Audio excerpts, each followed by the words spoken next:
Ұзақ жылдар бойы қарамағындағы елін әділеттікпен басқарған патша қайтыс болған соң, патша тағына оның мұрагері баласы отырады. Басына патша тәжін киген жас жігіт бірнеше күннен соң сарайындағы бүкіл вәзірлерін шақырып алып, ертең барлығыңызда қыздарыңызды менің алдыма алып келесіздер.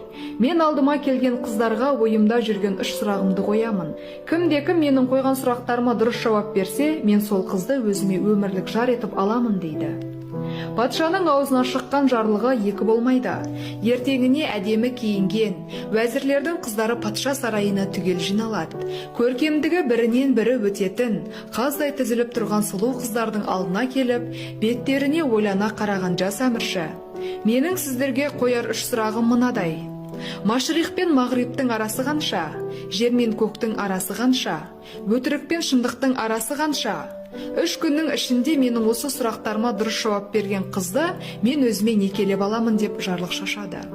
Сарайға жиналған вәзірлердің қыздары жас әміршінің аузына шыққан бұл сұрақтарға лайықты жауап таппай қиналады.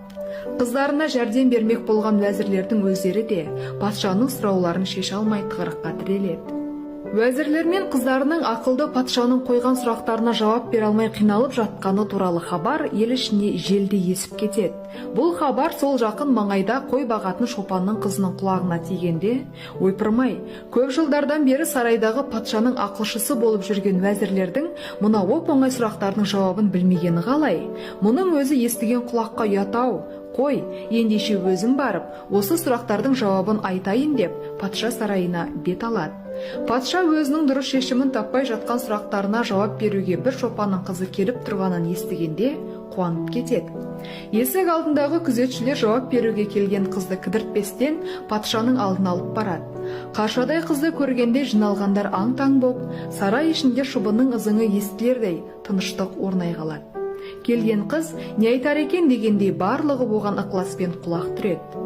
Сіздің бірінші сұрағыңыз Машриқ пен Мағриптің арасы бір күндік жол. Себебі шығыстан шыққан күн батысқа барып батқанша бір күн уақыт өтеді. Ал жер мен көктің арасы екі ақ елі. Егер жоғары қарасаң көкті, ал төмен қарасаң жерді көресің. Көзіңнің алдына 2 саусағыңды қойсаң, ештеңені де көрмейсің. Ал үшінші сұрағыңыз өтірік пен шынның арасы 4 ақ елі. Себебі кез келген нәрсені көзбен көрген шындық, ал құлақпен естіген өтірік. Басымыздағы көз бен құлақтың арасы 4 елі деп іркілместен жауап береді. Шопан қызының берген жауаптарына шын көңілден риза болған патша баласы сөзінде тұрып, осы қызға үйленіп, 30 күн ойын, 40 күн тойын өткізеді. Арада шамалы уақыт өткенде патша өз